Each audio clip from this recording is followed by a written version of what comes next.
Mask, hugas, iwas. Naku, napakabuting balita po, no? Nanalo po ang ating isa na namang boksingero at meron na po siyang siguradong bronze medal. Ito po ang ating pinakabatang boksingero na si Carlo Paalam. At ang tinalo po niyang kalaban na galing po sa Uzbekistan ay siyang naging gold medalist sa kanyang kategorya sa boxing noong kahuli-hulihang Olympics po sa Rio. So congratulations po kay Carlo Paalam, no? Ang minuto na lang po ay sasabak din ng ating isa na namang kababayan para sa ginto. Ito po si Nesty Petesio, no? So Nesty, kung naririnig mo kami, lahat ng Pilipino ay nagdadasal para sa iyong tagumpay at naniniwala po kami na malakas po ang posibilidad na uwi na naman tayo ng isang ginto na namang medalya galing dyan sa Olympics.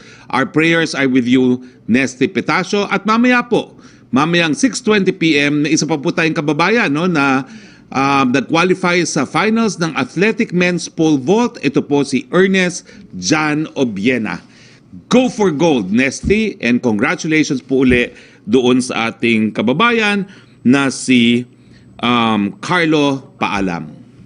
Now, isa na naman pong, hindi ko po alam kung mabuti, at least assurance po na bagamat napakahirap po ng lockdown, ang gobyerno naman po ay magbibigay po ng kahit papanong tulong pinansyal. Now, kinumpirma ko na po na ang halaga ay 1,000 per person at 4,000 maximum per family. Saan po kukunin? Well, ito po'y kukunin sa savings ng lahat ng mga ahensya ng gobyerno. Ito po ay nakasaad sa Administrative Order Number 41 na linagdaan ng Presidente nung isang taon pa, no? Or last May 12, 2021. I'm sorry, it's Administrative Order Number 41 na pirmihan ng Presidente last May 12, 2021. Ang nakasaad po dito ay ang gagamitin natin para sa ayuda ay galing po sa mga, I quote,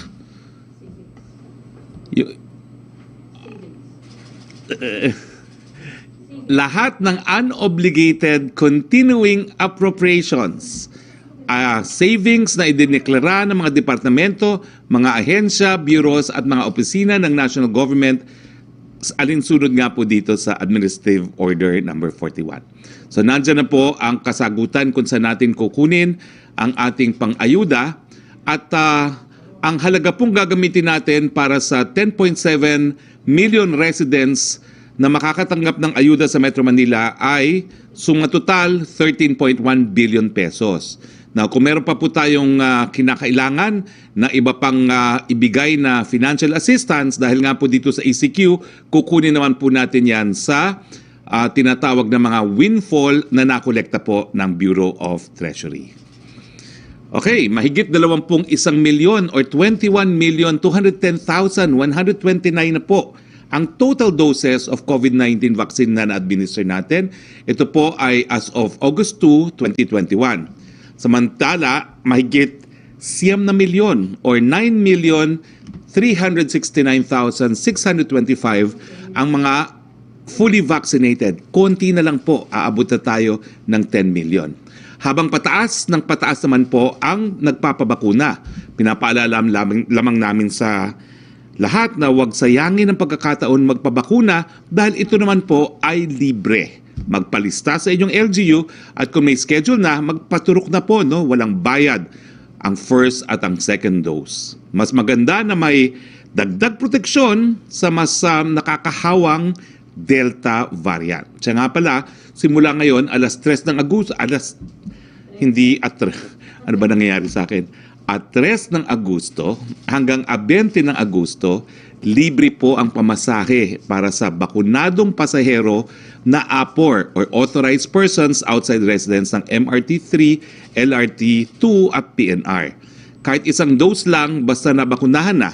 At upang maka-avail, ipresenta lamang ng mga APORs ang kanilang vaccination cards. Ito ay para may patunay na sila ay nakatanggap na ng bakuna. Pagdating naman po sa supply ng bakuna, dumating kahapon ang 415,040 doses ng AstraZeneca na donasyon po ng Inglaterra. Maraming salamat po. Mamaya ay inaasahan nating darating ang 3 milyong doses ng Moderna na donasyon naman po ng Amerika. Maraming salamat din po. So salbungin po yan ng ating Pangulo.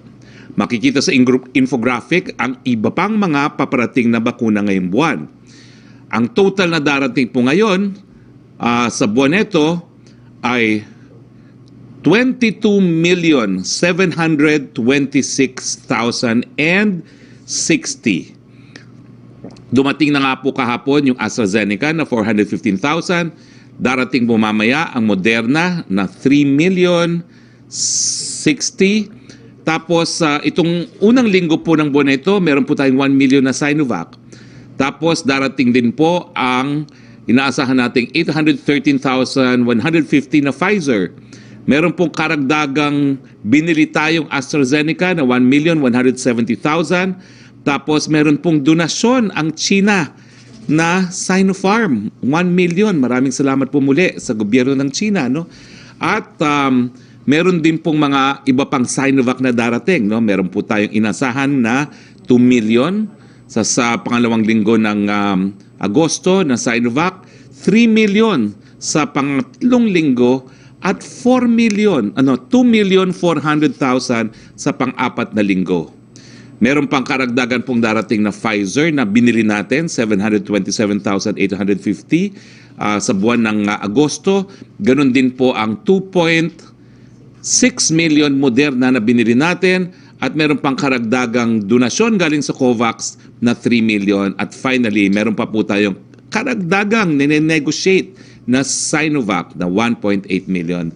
Suma total, 1.6 million, suma total ay 22,720,060. Now, kung darating po lahat yan, well, hindi po, no? As of July 31, ang suma total na pong dumating sa Pilipinas na supply natin ng bakuna ay 56,586,760 doses.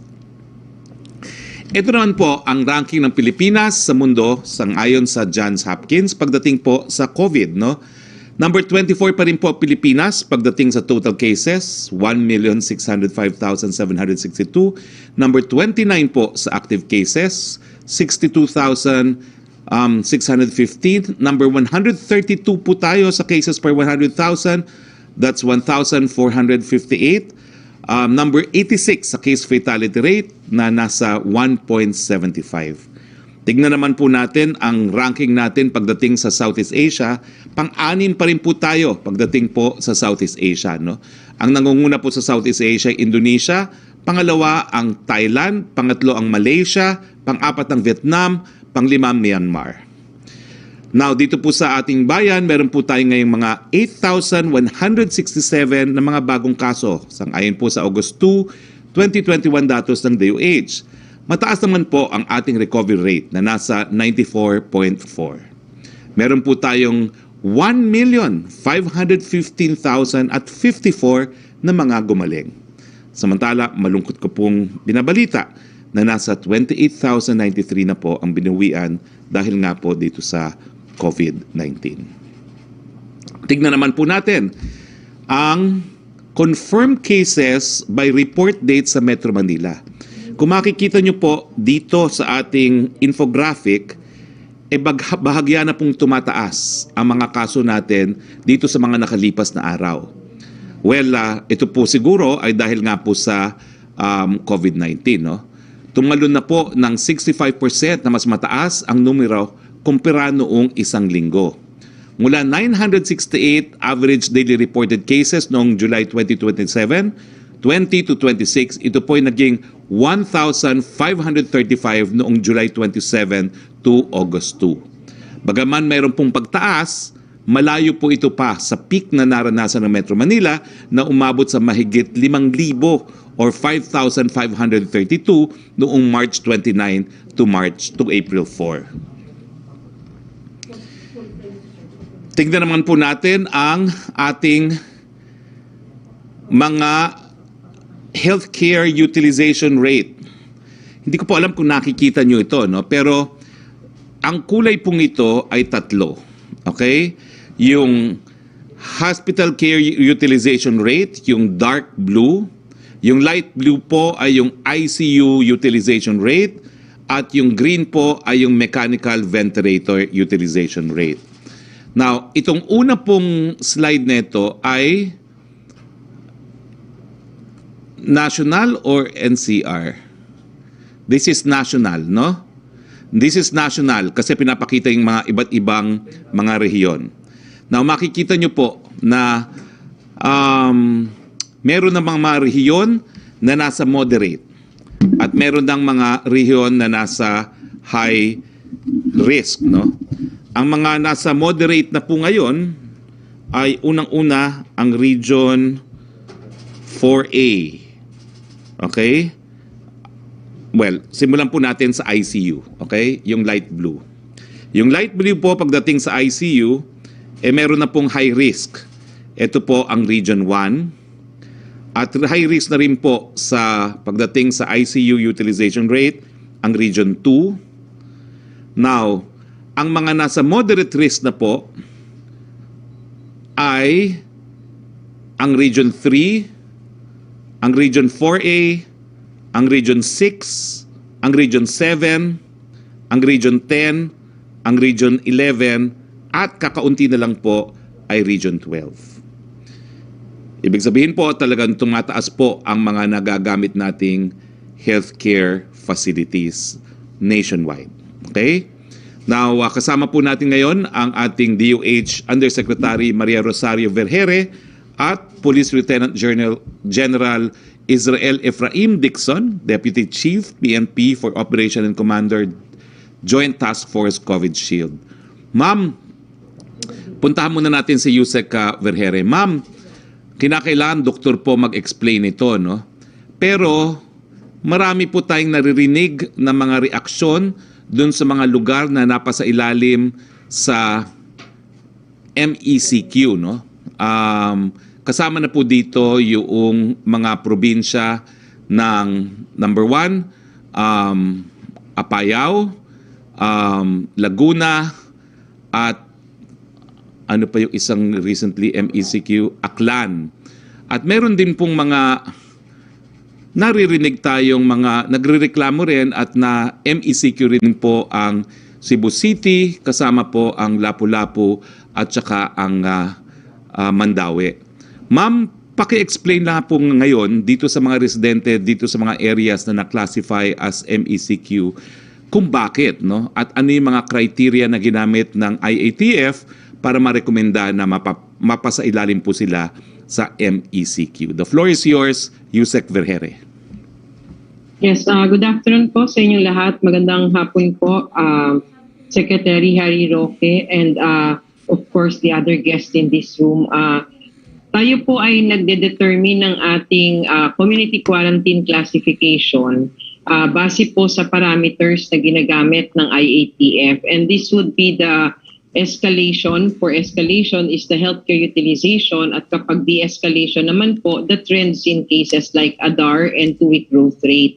Ngayon po na meron po tayong tinitig ng pagtaas ng mga kaso sa iba't ibang lugar, and dahil po sa Delta variant, binabaan po natin ang thresholds natin. Kung dati kailangan mag-high risk muna ang isang lugar para maisailalim sa enhanced community quarantine, ngayon po nandun pa lang tayo sa moderate risk at nakikita natin ang pagsipa ng mga kaso sa lugar, atin na pong ginagawa ng preemptive na restrictions para hindi na po further kumalat ang virus or ang Delta variant.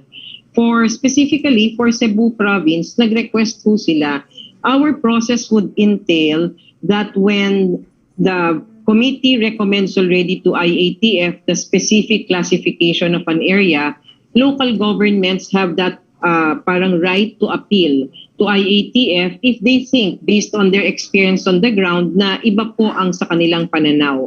So with Cebu province, they appealed na instead of MECQ, it should just be GCQ with heightened restrictions. Pinag-usapan po ito with the ILG, and it was parang agreed on that Cebu province will be on GCQ with heightened restrictions, pero yung pong mga lugar na matataas ang kaso within the province will be placed on in MECQ. So it was like a granular lockdown but still having that heightened restrictions in Cebu province. As to the Aklan po, which appealed to be escalated to MECQ, they are currently on GCQ status. Nakita ho natin na yung kanilang provincial healthcare utilization, bagamat wala pa ho dun sa sinasabi nating high risk, it was already at 65%. Malapit na po siyang mag-high risk. And ang pinaka nakita natin, yung pagsipa po ng kaso dito sa lugar na ito. Ang kanilang average daily attack rate was at 22 per 100,000 population, na mataas na po ito kapag tinignan natin, and their 2-week growth rate is really positive for these past weeks. That's why we have escalated and we have complied with their appeal. Yun pong sa Apayao naman was escalated to MECQ because their high healthcare utilization, pag tinignan natin, 98% na po. Ibig sabihin yung paggamit po ng mga hospital beds sa lugar na yan ay malapit nang mapuno ang ospital. At kailangan po nating i-preserve yan. So we need to lock it down first para mas makapag-prepare po ang sistema ng lugar na yan. And as to Laguna, it was escalated to MECQ because we saw the increase in the number of cases. Actually, noon pong nag-plus areas tayo, na ipababa po ng National Capital Region at ibang lugar sa plus areas ang kanilang mga kaso. Ngunit ang Laguna po, patuloy po na nag-plateau siya, hindi siya tuluyang bumaba.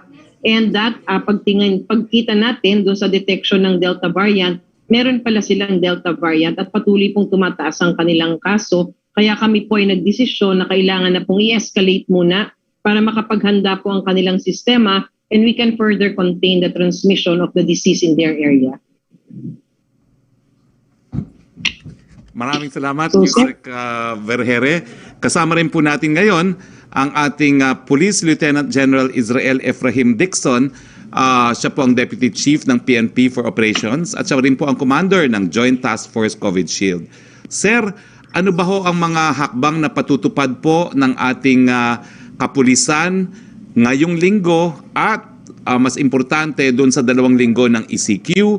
Ngayong linggo pong ito ay meron na tayong restriction sa mobility at pinagbabawal na po ang non-essential travel to and from Metro Manila plus areas, no? So, ano pong sitwasyon natin ngayon? General Dixon, po, Sir Sec Harry at Sec Yusek Vergere at sa mga nanonood. Tumba siya? Tama po yun, Sir. Ano daw? Ayon sa IATF Resolution number 130-A at sa kautusan po ng ating SILG, Secretary Ed Anyo at ang aming Chief PNP na si Police General Guillermo Lorenzo Eleazar, ang inyong Joint Task Force COVID Shield ay nag-establish ng iba't ibang quarantine checkpoints. Makikita po sa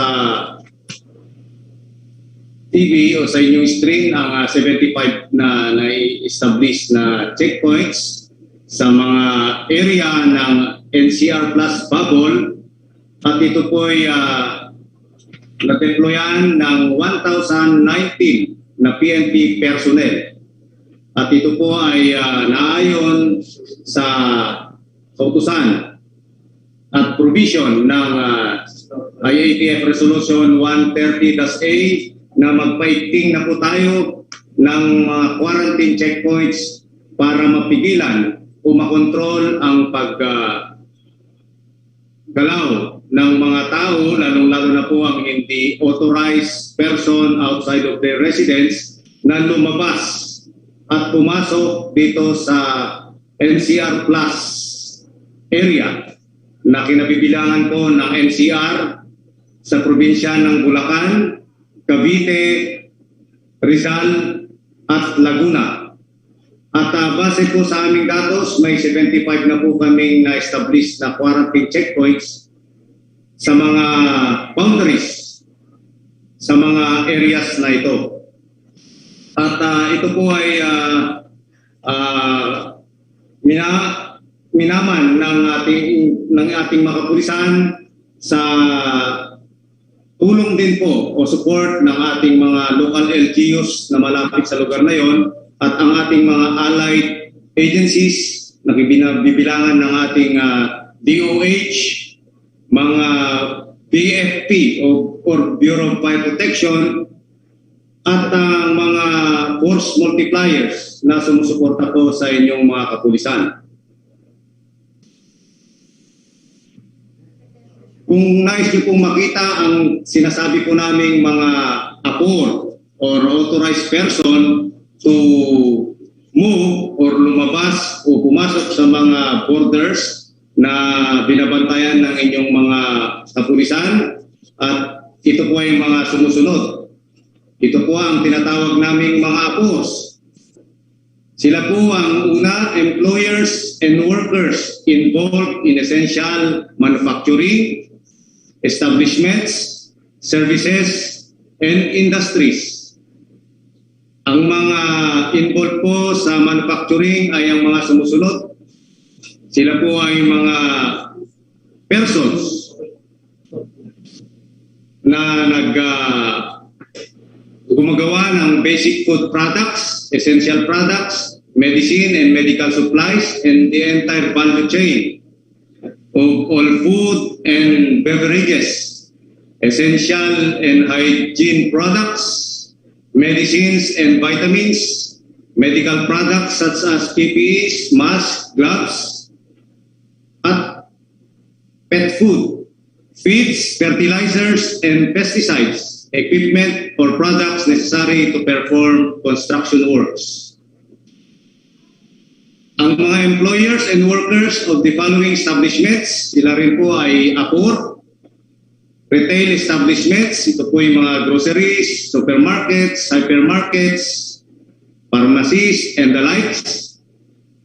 Food preparation establishments, insofar as take-out and delivery services, media establishments, hotels or similar establishments accommodating distressed overseas Filipino workers and stranded Filipino or foreign nationals, repatriated OFWs in compliance with approved quarantine protocols, non-OFWs who are required to undergo mandatory facility-based quarantine, healthcare workers and other employees, printing establishment authorized by BIR and other government agencies, all other establishment necessary for buying and selling of consumer goods or services via internet.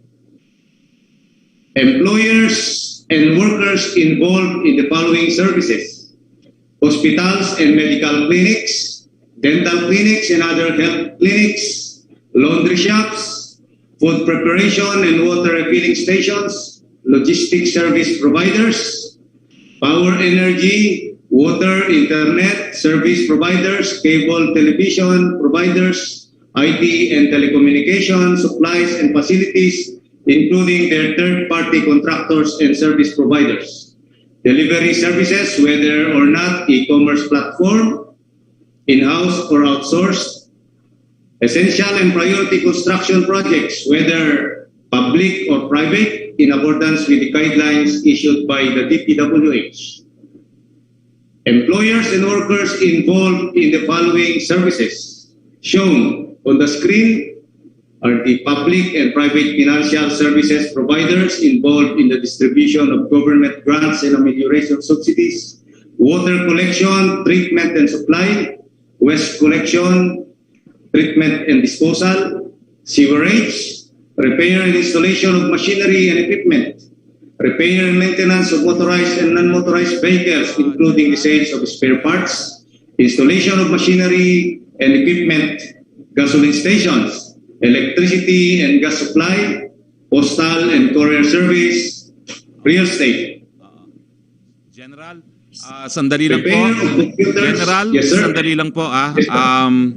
We would like to congratulate Nesty Petesio po. Siya po ay nanalo ng silver ngayon lang po, no? Ang nanalo po ng ginto ay ang boksingero galing Japan, but nonetheless, napakagaling po ng pinakitang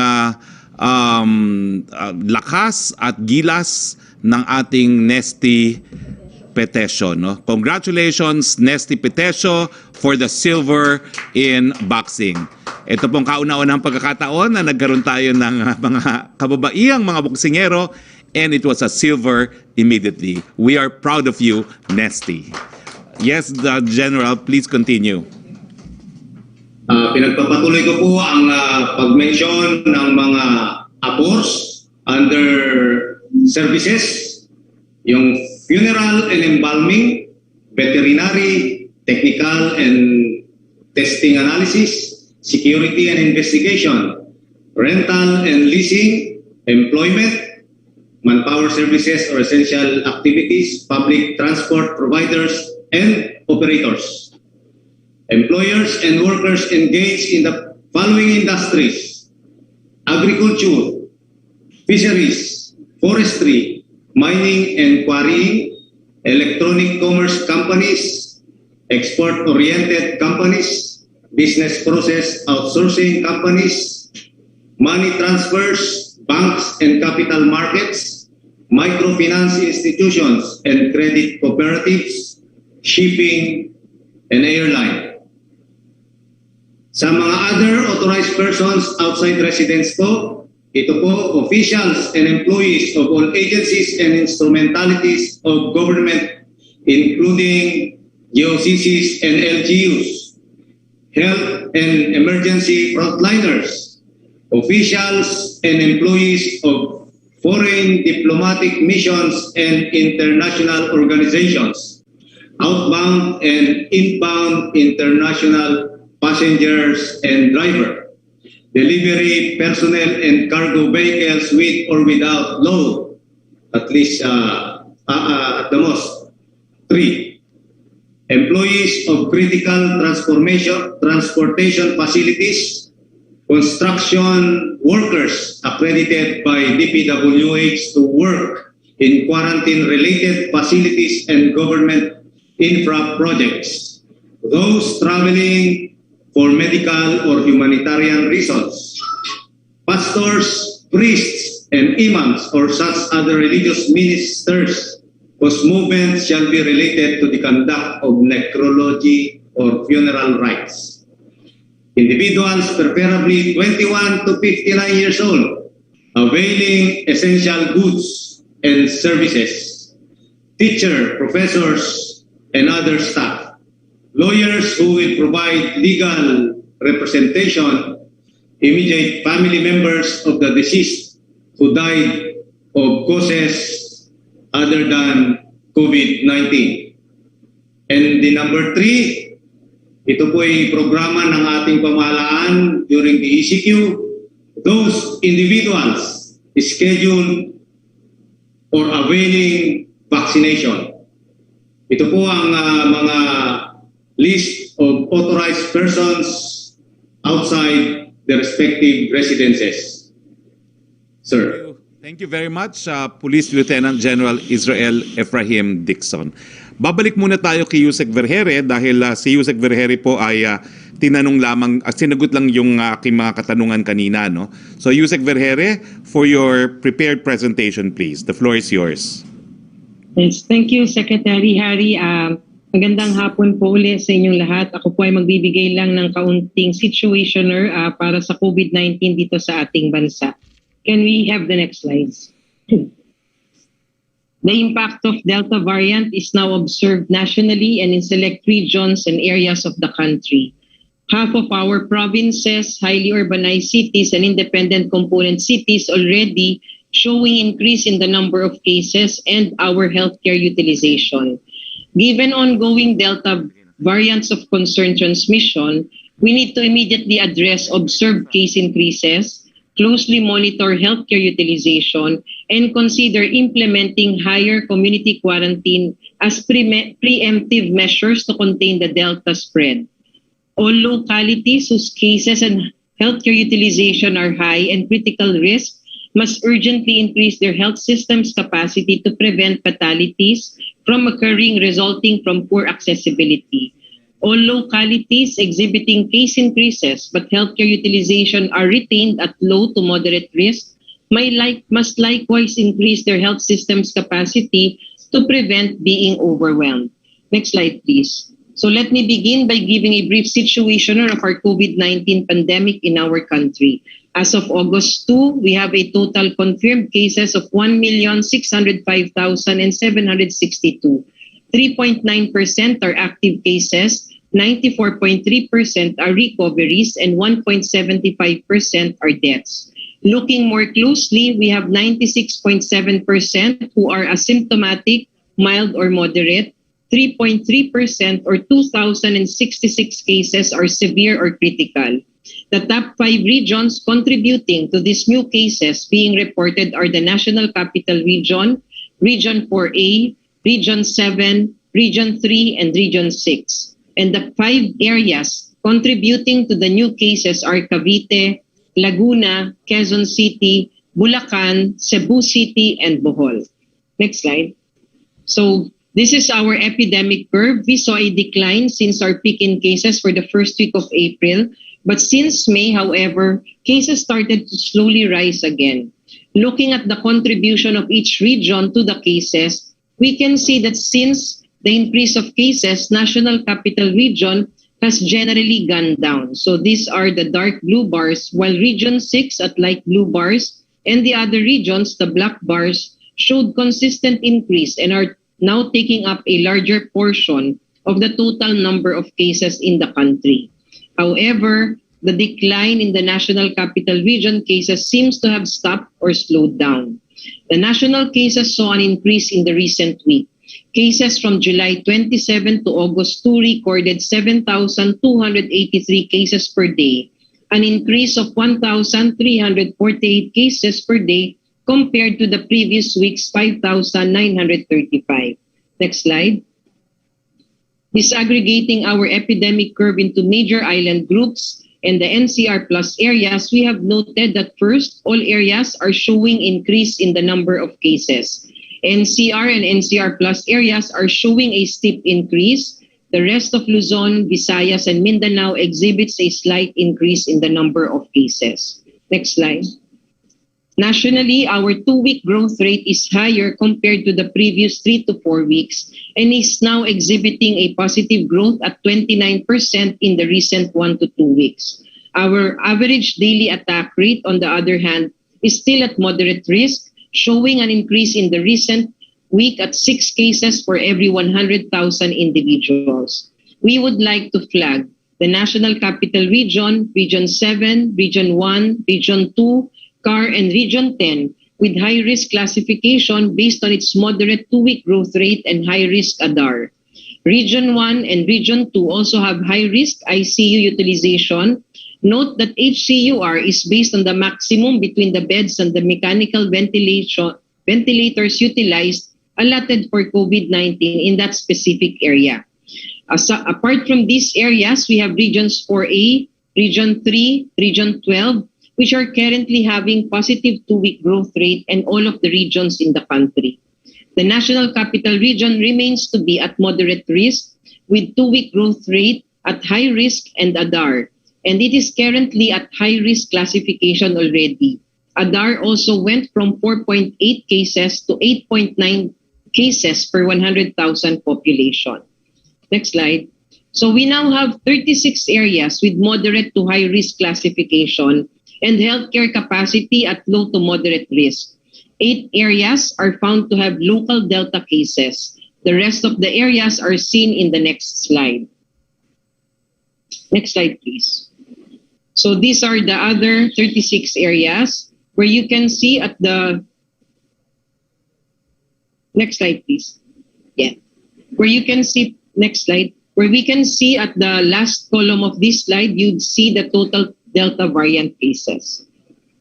So next slide. So we have 21 areas flagged due to their cases have both moderate to high risk classification and high to critical healthcare utilization rates. 11 of the 21 areas have local Delta cases. So we have Ilocos Norte, Cagayan, Nueva Vizcaya, Bataan, Angeles City, Laguna, Pampanga, and the other areas that are identified here. Please take note again of the colored pink and the colored red areas because these are the indications that there are high risk. These areas are at high risk and up to critical risk in terms of utilization and risk classification based on the number of cases. Next slide. In the national level, deaths are declining. However, there was evident increase in the deaths for Regions 3 and Region 7, shown in this slide. Next slide, please. Next slide.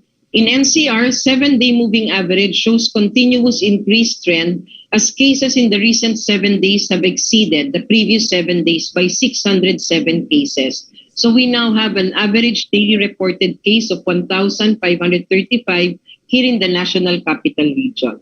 Next slide. All of the areas in the National Capital Region have positive 2-week growth rates. Pateros and Malabon are at critical risk, having high-risk 2-week growth rate and average daily attack rate. Apart from these 2 areas, 13 areas have high-risk ADARs. These are Makati, San Juan, Pasay, Las Piñas, Navotas, Muntinlupa, Parañaque, Valenzuela, Pasig, Mandaluyong, Taguig, Manila, and Quezon City. Furthermore, it can be seen here that Las Piñas currently has a high ICUR or intensive care utilization rate. It is at critical risk level, while Muntinlupa and Quezon City have high-risk ICURs. 9 out of the 7 cities in NCR are with Delta variants as of August 1 of this year. Next slide, please. Overall, NCR, HCUR, and ICUR are at low risk in the district level. 2nd District and 4th District already have a moderate risk HCUR, while the rest of the districts are at low risk. For NCR, we currently have 9,256 total beds dedicated for COVID with a utilization rate of 47%. We have 1,140 ICU beds and the current ICU utilization is at 55%. Next slide, please. In addition to our indicators, we have added the pending ER admissions in the National Capital Region, which we are seeing to have been increasing since the start of June. Next slide, please. Shown in this slide is the mortality curve in the National Capital Region. It can be seen that the number of deaths started to decrease in April and continued to do so in these recent weeks. So for the NCR plus areas, next slide. In plus areas, all areas are showing an upward trend in cases. Cavite and Bulacan with the fastest increase in the number of cases. Next slide. For plus areas, all areas are with positive 2-week growth rate. Laguna and Cavite have high-risk average daily attack rates and intensive care utilization rates and are both at high-risk classification. The rest of the areas have their healthcare utilization and ICU utilization at low to moderate risk. Next slide, please. So going to our biosurveillance efforts in our country, next. Of the 8,309 sample sequence assigned with a lineage as of July 28, 25.8% of samples were positive for the Beta variant or the South African lineage. 22.3% of samples were positive for the Alpha variant or the UK lineage. 2.6% or 216 samples are positive for the Delta variant. And 0.02% or 2 samples are positive for the Gamma variant. Next slide. Among the 216 Delta variant cases in the country, 190 have recovered, 9 individuals died, 17 remain to be active after validation and repeat RT-PCR conducted by our local epidemiology and surveillance units. 48 of them are returning overseas Filipino workers, 165 are local cases, and 3 cases are still being verified if they are local or returning overseas Filipino. 54% or 117 are males, and cases belong to the age group from less than 1 year old to 79 years old. As to vaccination status, for those with details, 14 cases received 2 doses of COVID-19 vaccine, 11 cases received only 1 dose, while 46 cases are unvaccinated, and the vaccination status of the rest are still being verified. So next slide. So the next few weeks are crucial for us. Through the learnings we had from our past experience, we have identified critical action points to mitigate the possibilities of severe increase in the number of cases. To highlight the pivotal role that individuals' collective behavior plays in our pandemic response, we have identified 3 special areas of focus. These are improving our community response, enhancing our hospital response, and finally, continuous vaccination. For our community-level response, we call on the continuous cooperation of our local government as leaders of our communities and frontline responders. The national government will be providing targeted attention to high-risk areas. We will continue to reinforce doors 3 and 4 by controlling the borders, both local and international. We call on all of our local chief executives to utilize the barangay code to conduct active case finding, through which we can already shorten from detection to isolation of cases to less than 5 days. We are already recontracting hotel temporary treatment and monitoring facilities for Oplan Kalinga. The national government and the local governments are now contracting telemedicine providers to prompt triaging and consultations. We are preparing transportations, hospitals, and burial sites. Laboratories, hospitals, and local governments are required to submit daily and without fail their accurate and up-to-date case data. To prepare our health facilities in managing the increase in cases, especially severe and critical, we have requested our hospitals through our One Hospital Command Center to monitor and secure the following. We should stockpile on essential COVID medicines and commodities, which includes ensuring a 30-day buffer for PPEs, reagents, and other medical supplies, ensuring the benefits of healthcare workers, proper triaging and transferring of mild cases to temporary treatment and monitoring facilities, adding 30 to 50% bed capacity by repurposing hospital facilities and minimizing elective cases, linking our hospitals with our quarantine facilities for a step-down approach, encouraging them to expand, capacitate, and maximize telemedicine providers. Oxygen plants should be ready to produce twice their monthly production as projected, and instructed PhilHealth to ensure the provision of COVID-19 benefits for both hospitalized and home-cared patients. And lastly, the National Vaccine Operations Center will be doing the following actions: ensuring continuity of vaccination program, increasing coverage for the high-risk groups, especially the A2, A3, A1 in high-risk areas, implementing vaccination site contingency plan, work schedules for vaccination sites, planning on the work schedules of the vaccination workforce, and lastly, strict scheduling and pre-registration of the vaccination sites. So I would like to emphasize these individual actions that we can do to prevent the transmission of COVID-19. If we can only do this correctly and consistently, we can be protected with this variant that we call the Delta variant. First, ensure good ventilation and continue doing mask, ugas, and iwas. Whenever we are indoors, we have to ensure there is good ventilation. Transmission increases as more people go out and mix together. Second, get the job done. We need to help our loved ones and encourage them to get vaccinated, especially our elderlies and those with underlying medical conditions, to get vaccinated as soon as possible. Get vaccinated when it is your turn and complete your doses as scheduled. Third, when in doubt, isolate and quarantine the patient. We need to immediately isolate if we start experiencing any symptoms and consult your physicians through telemedicine hotlines. Coordinate with your local governments through the barangay health emergency response teams. Lastly, share responsibly and think before you click. We are all responsible for the kind of information we create and we share to our peers and loved ones. We need to combat misinformation and disinformation. Stay informed, get and share information only from reputable sources. And lastly, while we are still collecting sufficient evidence to declare community transmission of the Delta variant, it is important that we already act as if there is already community transmission. Our numbers or indicators may differ, but trends say the same thing. Cases are rising.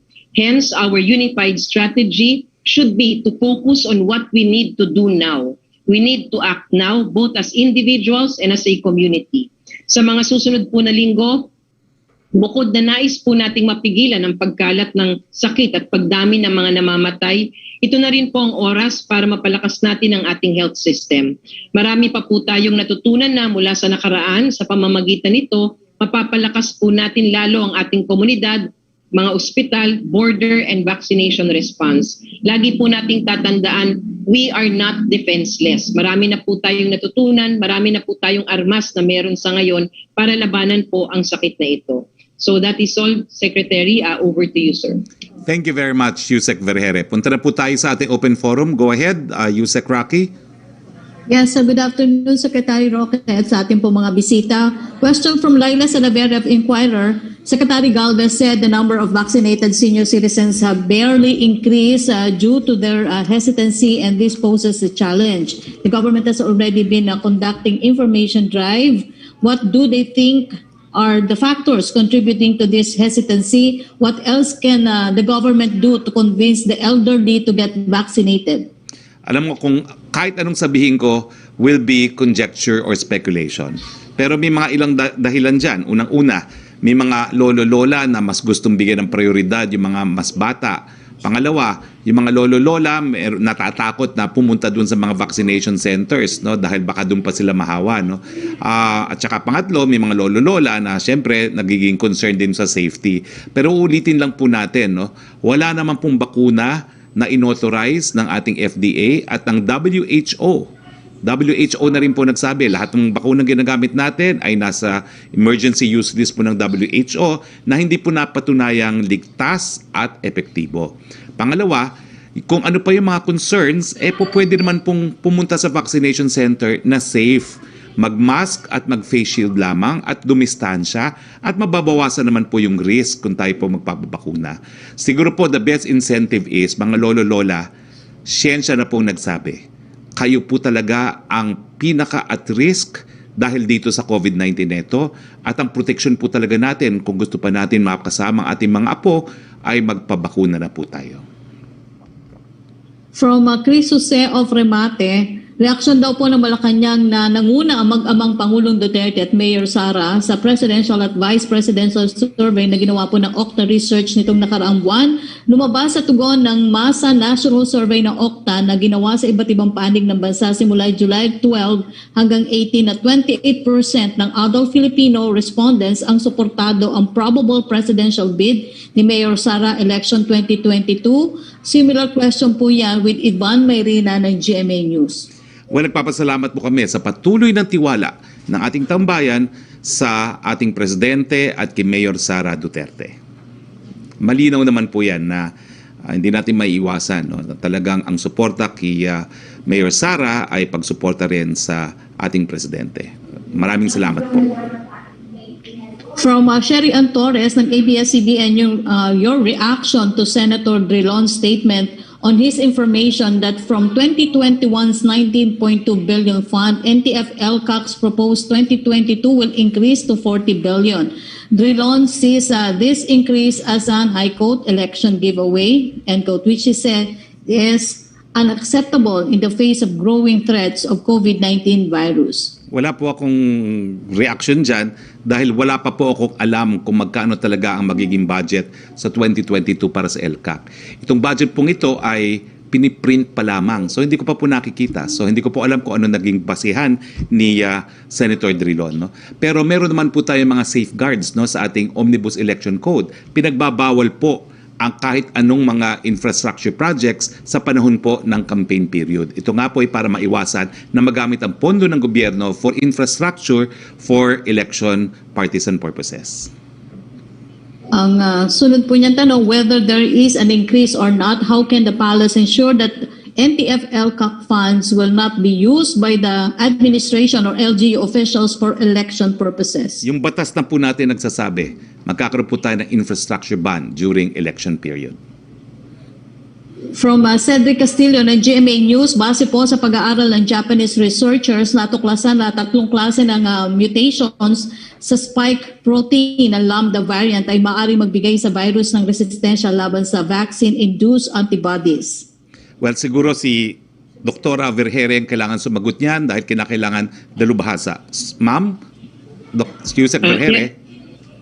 Yes, sir. No? So ito pong Lambda variant ay patuloy pong pinag-aaralan ng ating Philippine Genome Center. Pero sa ngayon po, wala pa ho tayong detection ito out of the more than 8,000 plus samples that we have sequenced in the country.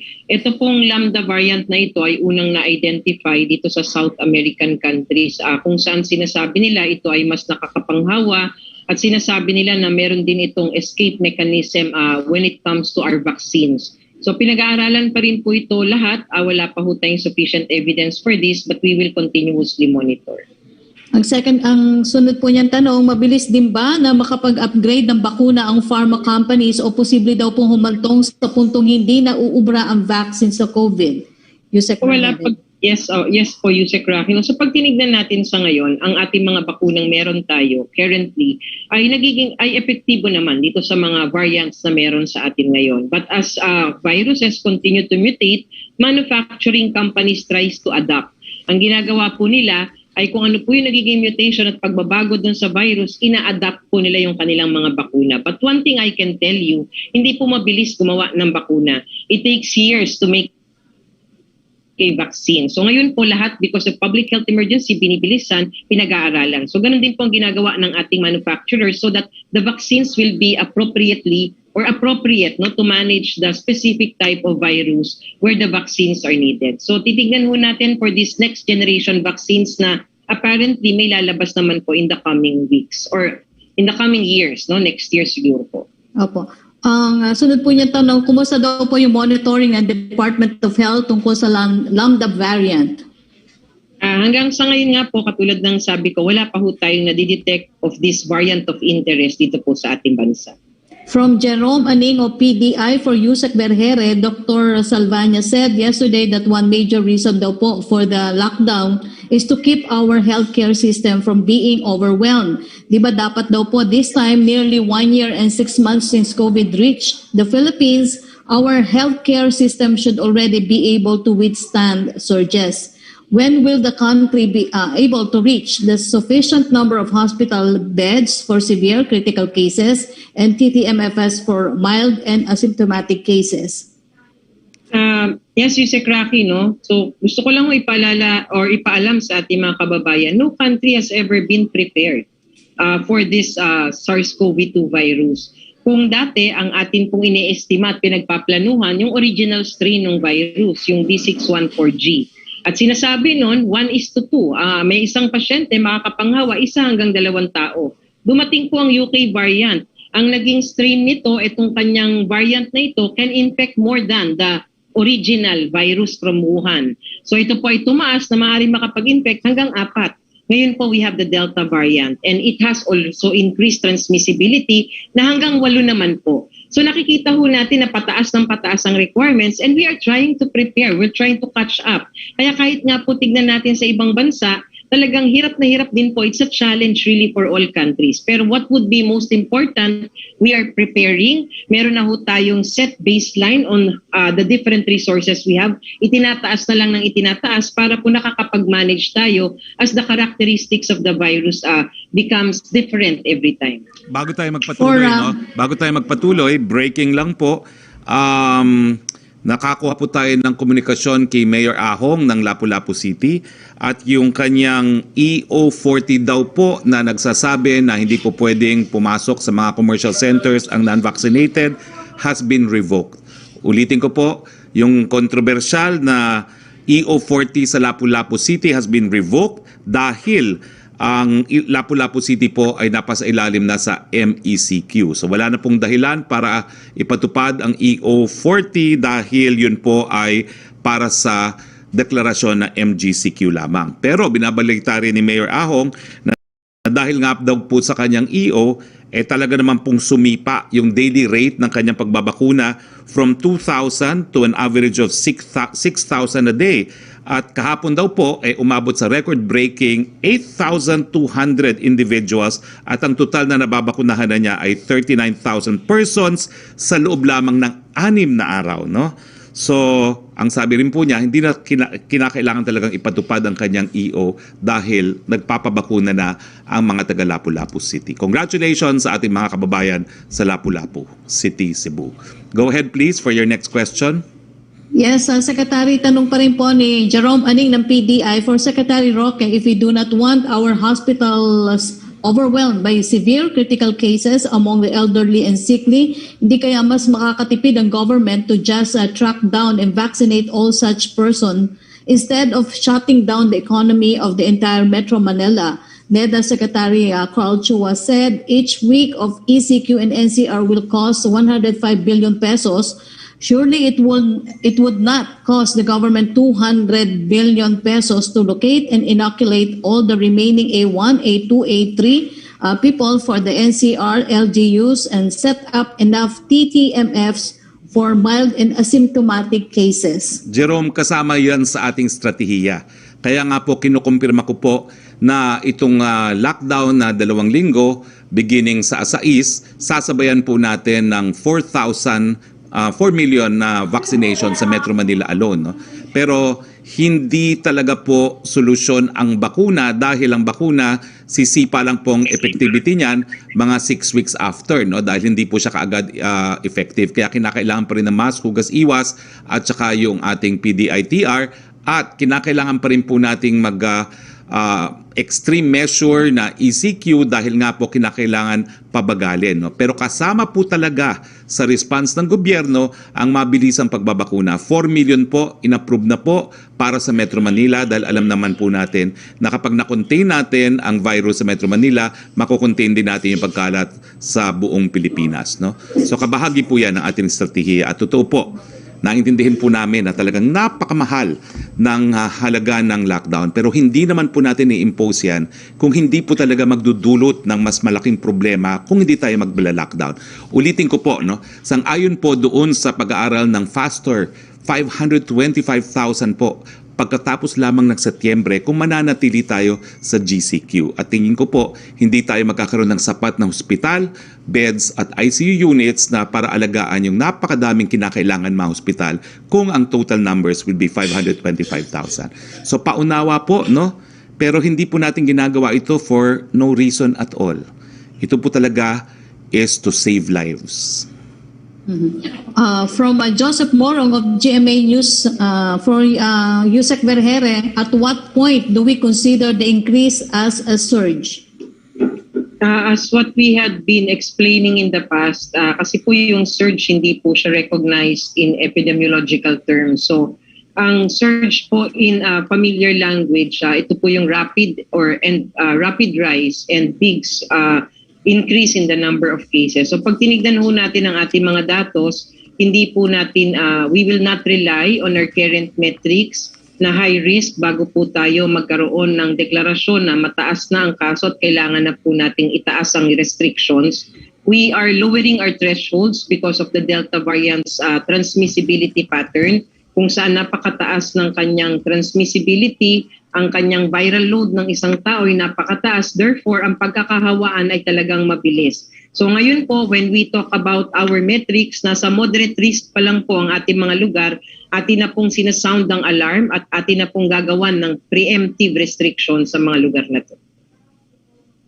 Second question niya, do we have enough oxygen for our hospital? How many for NCR sa bansa? And how about medicines? Yes, no, currently meron naman po tayong sapat, no. The inventory was done by the DOH together with the Department of Trade and Industry. Ang ginawa po ng DOH, minapa po natin lahat ng current supplies ng ating mga ospital, both public and private, nationally, pati po yung kanilang needs per day, yung kanilang requirements per day. At napag-alaman din natin yung namang production galing po sa DTI side ay sufficient din. So we are requiring about 560 tons, no, of oxygen or cylinder tanks per day of oxygen, and the production is at 580 cylinder tanks, no, tons of cylinder tanks per day ng oxygen. So may surplus tayo, pero ang sinasabi po kasi ng eksperto, if you have the Delta variant at nagtaas talaga yung mga kaso nyo, you will require twice as much